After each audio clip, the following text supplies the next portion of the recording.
بسم اللہ الرحمن الرحیم۔ عن سہل بن سعد رضی اللہ تعالی عنہ قال قال رسول اللہ صلی اللہ علیہ وسلم فی الجنة 8 ابواب منها باب یسمى الریان لا يدخله الا الصائمون، رواہ البخاری۔ حضرت سہل بن سعد رضی اللہ تعالیٰ عنہ سے روایت ہے، رسول کریم صلی اللہ علیہ وسلم نے ارشاد فرمایا، جنت کے 8 دروازے ہیں،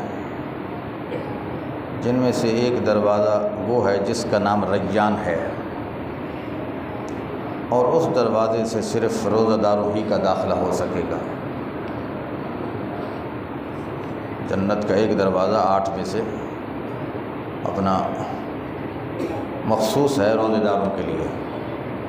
دوسری حدیث عن ابی ہریرہ رضی اللہ تعالی عنہ قال قال رسول اللہ صلی اللہ علیہ وسلم کل عمل ابن آدم یضاعف الحسنۃ بعشر امثالها الى 700 ضعف قال اللہ تعالی الا الصوم فانه لی وانا اجزی به یدع شہوته وطعامه من اجلی للصائم فرحتان، فرحة عند فطره وفرحة عند لقاء ربه، ولخلوف فم الصائم اطیب عند الله من ريح المسك، والصيام جنة، وإذا كان يوم صوم أحدكم فلا يرفث ولا يصخب، فإن سابه أحد او قاتله فلیقل انی امرؤ صائم، او کما قال علیہ الصلاۃ والسلام۔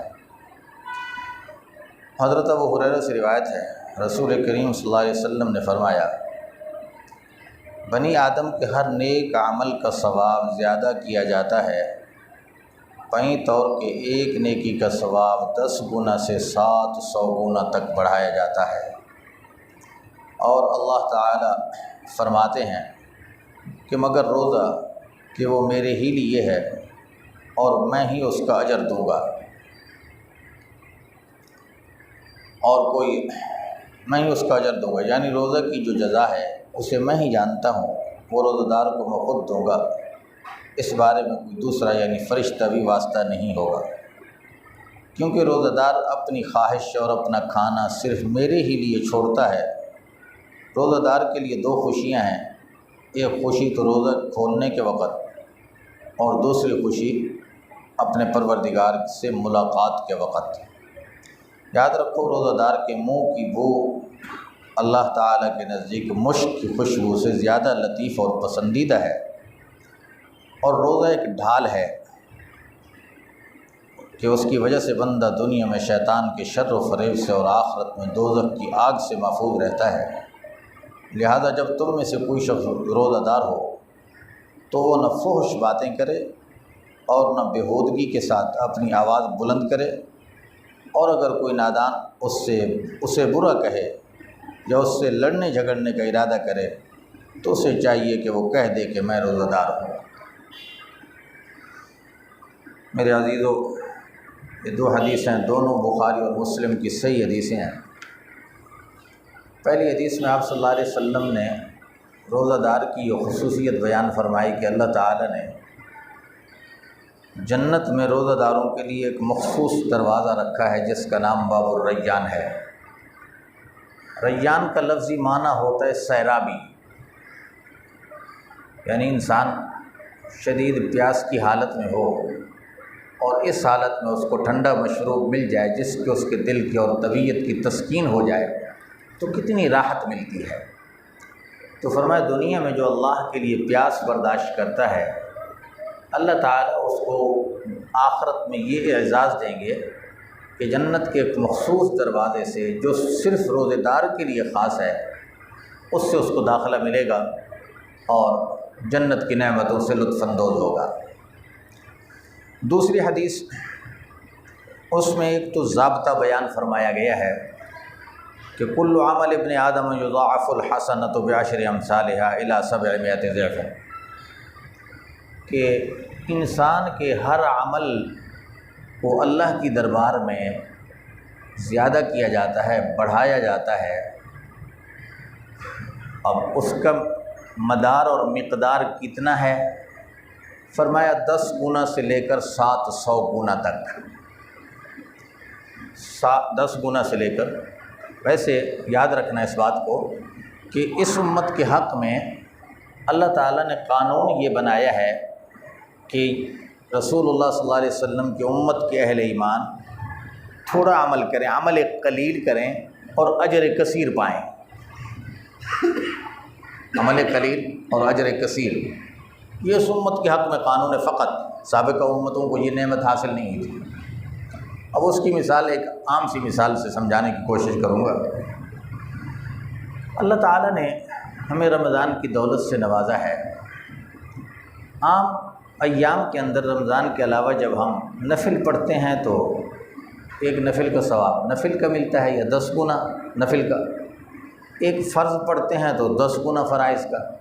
لیکن حدیث میں آپ نے فرمایا کہ جب رمضان کا وقت شروع ہوتا ہے، رمضان میں جب ایک انسان نفل پڑھتا ہے تو نفل کا ثواب بڑھا کر فرض کے برابر کیا جاتا ہے، اور ایک فرض کی ادائیگی کا ثواب 70 فرائض کے برابر کیا جاتا ہے، 70 گنا بڑھایا جاتا ہے۔ یہ رمضان کے وقت کی خصوصیت ہے۔ پھر ایک رمضان میں اللہ تعالیٰ نے اس امت کو رات دی لیلۃ القدر کی، جس کے متعلق فرمایا لیلۃ القدر خیر من الف شہر، کہ وہ ایک رات 1000 مہینوں سے بہتر ہے۔ اب 1000 مہینے کا حساب کریں تو 83 یا 84 سال بنتا ہے۔ اب ایک انسان کو ایک رات وہ مل جائے یہ نعمت عظمیٰ لیلۃ القدر کی، اور اس رات میں وہ اللہ کی عبادت کرے، نفلی عبادت کرے، تلاوت قرآن کرے، ذکر اللہ میں وہ رات گزار دے، تو عبادت تو ایک رات کی ہے، لیکن اس کے اعمال نامے میں 84 سال کی عبادت کا ثواب۔ یہ ہے کہ اس امت کے لیے اللہ نے قانون یہ بنایا عمل قلیل کہ تھوڑا عمل کرو اور اجر بہت زیادہ پا جاؤ۔ تو اس حدیث میں آپ نے یہی ضابطہ فرمایا کہ عام اعمال کے متعلق تو یہی ضابطہ ہے کہ 10 گنا سے لے کر 700 گنا تک بڑھایا جاتا ہے ایک نیکی کو، اور اس کا مدار ہوتا ہے اخلاص پر۔ جتنا مومن کا عمل میں نیکی میں اخلاص زیادہ ہوتا ہے اتنا اس کا ثواب بڑھ جاتا ہے، جتنا اخلاص میں کمی ہوتی ہے اتنا ثواب کم ہو جاتا ہے۔ یہ عام اعمال کے متعلق۔ روزے کے متعلق اللہ فرماتے ہیں حدیث قدسی کے الفاظ، قال اللہ تعالی الا الصوم فإنہ لی وأنا أجزی بہ، مگر اعمال میں سے روزہ الگ ہے۔ اس کے لیے یہ قانون نہیں ہے کہ 10 گنا سے لے کر 700 گنا تک، بلکہ روزے کے لیے قانون ہی الگ ہے۔ وہ قانون کیا ہے کہ اللہ تعالیٰ فرماتے ہیں کہ روزہ خالص میرے لیے ہے۔ مومن بندہ جب روزہ رکھتا ہے، پیاس برداشت کرتا ہے، بھوک برداشت کرتا ہے، اپنی خواہش طبیعت کو چھوڑتا ہے، اس کی قربانی دیتا ہے۔ اب یہ تینوں صفات ایسی ہیں، کھانے کو چھوڑنا، پینے کو چھوڑنا اور اپنا طبی خواہشات کو چھوڑنا۔ میرے بھائیو، ان خواہشات کے ترک کرنے سے بندہ من وجہن اللہ تبارک و تعالی کی ایک صفت کے ساتھ مشابہت اختیار کر لیتا ہے کہ اللہ کھانے سے پاک، پینے سے پاک، ازدواجی زندگی اور مباشرت سے پاک۔ تو بندہ صبح سے شام تلک یہ کیفیت اختیار کر کے کہ کھانے کو چھوڑ کر، پینے کو چھوڑ کر، بیوی کے حقوق اور معاملات کو چھوڑ کر اللہ کی اس صفت کے ساتھ مشابہت حاصل کر لی اس نے، تو اللہ فرماتے ہیں کہ یہ عمل خالص میرے لیے ہے۔ اب ویسے تو مومن کا ہر عمل اللہ کے لیے ہوتا ہے، لیکن فرق یہ ہے ایک انسان نماز پڑھتا ہے، اب تکبیر تحریمہ کہہ کر جناب قیام کی حالت میں کھڑا ہے، قبلہ رخ کھڑا ہے، سجدہ کر رہا ہے، رکوع کر رہا ہے، قعدہ کر رہا ہے، تو ایک ایک عمل دوسرے انسان کو نظر آ رہا ہے، دوسرے دیکھ رہے ہیں کہ یہ عمل کر رہا ہے، عبادت کر رہا ہے، لیکن روزے کی ظاہری کوئی شکل نہیں ہے، جس کی وجہ سے کسی دوسرے انسان کو پتہ نہیں چلتا کہ یہ بندہ روزے دار ہے یا بغیر روزے کے ہے۔ جب تک وہ بتائے نہیں تو انسان کو پتہ نہیں چلتا۔ تو روزہ ایک مخفی عمل ہے، اس کی ظاہری کوئی شکل نہیں ہے، اس لیے اللہ فرماتے ہیں یہ خالص میرے لیے ہے اور اس کا بدلہ بھی میں خود دوں گا۔ یعنی باقی اعمال کا بدلہ فرشتوں کے ذریعے سے، فرشتوں کے واسطہ سے اللہ دیں گے، لیکن مومن کو، روزے دار کو روزے کا بدلہ اللہ خود عطا کریں گے۔ کتنی بڑی عظمت والی بات ہے۔ بعض محدثین نے اس لفظ کو ایک اور طرح پڑھا ہے، آنا اجزی کی بجائے اس صیغہ کو مجہول، انا اجزا بہی، اجزا بہی، تو اس کا معنی ہی بدل جاتا ہے میرے بھائیو۔ اس کا معنی کیا ہو گیا کہ اللہ فرماتے ہیں کہ روزہ میرے لیے عمل ہے اور روزے کا بدلہ میں خود ہوں مومن کے لیے۔ یعنی جس انسان نے اللہ کے لیے روزہ رکھا اس کو خدا مل گیا، اس کا بدلہ خود خدا ہے۔ اب میرے بھائیو اس کی تو مثال ہی نہیں ملتی دنیا میں کہ انسان ایک عمل کرے اور اس کو خدا مل جائے۔ جس کو خدا مل گیا اس کو باقی کس چیز کی ضرورت ہے؟ دنیا کی کسی نعمت کی ضرورت نہیں ہے۔ جس کو خدا مل گیا اس کو سب کچھ مل گیا۔ تو بعض حضرات نے یہ معنی بھی کیا ہے کہ اللہ تعالیٰ فرماتے ہیں خالص روزہ جو ہے نا اس کے لیے ضابطہ الگ ہے، 10 سے لے کر 700 گنا تک نہیں، بلکہ اس کا بدلہ میں خود دوں گا مومن کو، یا میں خود اس کا بدلہ ہوں اس عمل کا۔ اور دوسرا ایک پہلو ذکر فرمایا کہ للصائم فرحتان، روزے دار جو ہے نا اس کے لیے 2 خوشیاں ہیں، 2 خوشی کے پہلو۔ وہ کیا فرمایا؟ ایک تو فرحت عند فطرہ، سارے دن کی بھوک پیاس کام بھی کرتا رہا، روزے کی حالت میں مشقت بھی برداشت کرتا رہا، سخت گرمی کے موسم کا روزہ ہو، 15-16 گھنٹے کا دن ہو، تو اس وقت اصل روزے کا پتہ چلتا ہے، لذت آتی ہے، خدا کی محبت کا اندازہ ہوتا ہے کہ بندہ اس محبوب کی یاد میں کس طرح اپنا قربانی دے رہا ہے۔ تو اب جب اس شدید گرمی کے موسم میں روزے دار ٹھنڈے مشروب سے روزہ افطار کرتا ہے تو اس وقت جو لذت ملتی ہے وہ اس کی مثال ایک اپنی وہ زبان سے بیان کرنے کی چیز نہیں ہے۔ فرمایا ایک تو لذت افطار کے وقت ہے اور دوسری لذت فرمایا وَفَرْحَةٌ عِنْدَ لِقَاءِ رَبِّهِ، سبحان اللہ، اللہ ہم سب کو یہ دولت بھی نصیب کر دے کہ فرمایا روزے دار کو دوسری لذت اس وقت حاصل ہوگی جب آخرت میں جنت میں رب تعالیٰ سے ملاقات ہوگی۔ اللہ سے ملاقات کے وقت روزے دار کو ایک عجیب لذت حاصل ہوگی، وہ یہاں بیان کے قابل نہیں ہے، اجمالاً رسول اللہ نے بیان کر دی کہ یہ نعمت وہاں ملے گی۔ اور تیسری چیز فرمایا وَلَخَلُوفُ فَمِ الصَّائِمِ أَطْيَبُ عِنْدَ اللَّهِ مِنْ رِيحِ الْمِسْكِ، کہ روزے دار کی منہ کی جو بو ہے نا، اللہ کے ہاں اس بو کی قدر و منزلت مشک سے بھی زیادہ ہے۔ مشک کس قیمتی خوشبو ہے، آج تو اصل مشک لینے جاؤ تو میرے خیال میں لاکھوں روپے تولہ ہو اصل مشک۔ تو فرمایا روزے دار کی منہ کی بو، اب اس منہ کی بو سے مراد کیا ہے ذرا مسئلہ سمجھیں۔ اس بو سے مراد میرے بھائیو یہ ہے کہ جب ایک انسان کا معدہ خالی ہوتا ہے نا سارا دن کے، نہ اس میں کھانا گیا نہ اس میں پانی گیا، اب معدے کے خالی ہونے کی وجہ سے معدے میں بخارات اٹھتے ہیں جس کی وجہ سے منہ میں ایک حمک پیدا ہوتی ہے، منہ کے ذریعے سے وہ خارج ہوتے ہیں، اس سے وہ بو مراد ہے۔ عام طور پر بعض لوگوں کے منہ میں گندہ دہنی کی وجہ سے مسواک نہیں کرتے، برش نہ کیا، دانت خراب ہو گئے، اس کی وجہ سے منہ میں بدبو ہوتی ہے، وہ مراد نہیں ہے، وہ تو تعفن ہے، وہ مراد نہیں ہے۔ اس لیے اللہ کے نبی نے کثرت کے ساتھ مسواک کی ہے تاکہ یہ گندہ دینے والی بو جو ہے نا اس کا ازالہ ہو۔ اور روزے کی حالت میں بھی مسواک کرنا اسی طرح سنت ہے جس طرح بغیر روزے کے ہے۔ آپ ہر نماز کے ساتھ آپ صلی اللہ علیہ وسلم روزے کی حالت میں مسواک کیا کرتے تھے، تو مسواک کی وجہ سے منہ کی بو ظاہر ہوتی ہے، وہ بدبو مراد نہیں ہے۔ یہ بدبو وہ ہے جو معدے کے خالی، پانی سے خالی، کھانے اور طعام سے خالی رہنے کی وجہ سے وہ بخارات اٹھے اور منہ کے ذریعے سے خارج ہوئے، وہ بو مراد ہے۔ فرمایا اس بو کی قدر و منزلت اللہ کے یہاں مشک سے بھی زیادہ ہے۔ یہ روزے دار کے لیے اعزاز کی بات ہے بہت بڑی۔ اور چوتھی چیز اس حدیث میں فرمائی وَالصِّيَامُ جُنَّةٌ، کہ روزہ ایک ڈھال ہے۔ ڈھال کیا ہوتی ہے؟ میدان جنگ کے اندر جب ایک مجاہد جاتا ہے نا دشمن کے ساتھ، آج کل تو ٹینکوں کی اور یہ اسلحے کی دوڑ ہوتی ہے، اسلام کے اس مبارک دور میں جو جہاد ہوتا تھا وہ دو بدو آمنے سامنے 2 دشمن لڑتے تھے، تلواروں کے ساتھ، نیزوں کے ساتھ، تیروں کے ساتھ۔ تو وہاں ہر انسان ایک جسم پر لباس پہنتا تھا جس سے دشمن کے وار سے تحفظ ہوتا تھا، دفاع ہوتا تھا اس کا۔ تو جس چیز سے، جس لباس سے انسان دوسرے دشمن کے حملے کا دفاع کرے اسی کو ڈھال کہتے ہیں۔ تو روزہ فرمایا ڈھال ہے، کس چیز سے؟ شیطان کے حملے سے۔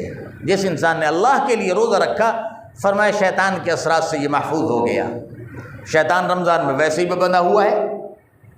اب دوسری حدیث میں آپ نے فرمایا کہ جب تک یہ ڈھال اس وقت تک ہے جب تک انسان نے اس کو ڈھال رہنے دیا۔ اگر ڈھال کو توڑ دے، ڈھال پھٹ جائے، صحابہ نے رسول اللہ سے پوچھا کہ ڈھال کس چیز سے پھٹتی ہے؟ فرمایا تمہاری بداعمالیوں سے۔ ایک انسان روزہ رکھ کر سارا دن جھوٹ بولتا ہے، روزہ بھی ہے، سارا دن غیبت کر رہا ہے، روزہ بھی ہے اور بیہودہ زبان سے گالی بک رہا ہے، فحش گوئی کر رہا ہے۔ فرمایا جب تک انسان ان بداعمالیوں سے محفوظ رہے گا تو روزہ ڈھال رہے گا۔ جب اپنے اعمال سے ڈھال کو خود توڑ دیا تو پھر روزہ ڈھال نہیں رہے گا۔ فرمایا روزہ ڈھال ہے، والصیام جنۃ۔ اب آخر میں فرمایا اذا کان یوم صوم احدکم، جس دن تم میں سے کسی کا روزہ ہو فلا یرفث، اب اس کو چاہیے کہ زبان سے بیہودہ گوئی نہ بکے، جھوٹ نہ بولے، گالی نہ دے، برا نہ بولے کسی کے ساتھ۔ زبان سے کچھ کلمہ نکالنا ہو تو خیر کا کلمہ نکالے، اچھی بات کہے، نیکی کی بات کرے، دین کی بات کسی کو کہے۔ ولا یسخب، جس طرح اوباش لوگوں کا کام ہوتا ہے نوجوان کا کہ چیخو فریاد کر رہے ہیں، دھاڑو فریاد کر رہے ہیں، پکار رہے ہیں بلا وجہ، فرمایا اس طرح چیخو پکار بھی نہ کرے روزے کی حالت میں۔ فَإِنْ صَابَّهُ أَحَدٌ، اگر کوئی شخص اس روزے دار کو گالی دے، برا بھلا کہے، تو یہ اس کے جواب میں اس کو گالی کا جواب گالی سے نہ دے، برائی کا جواب برائی سے نہ دے، بلکہ اتنا کہہ دے بھئی میں تیری برائی، تیری گالی کا جواب گالی سے نہیں دیتا، کیوں؟ انی صائم، میں تو روزے دار ہوں، میں اپنے روزے کو خراب نہیں کرنا چاہتا۔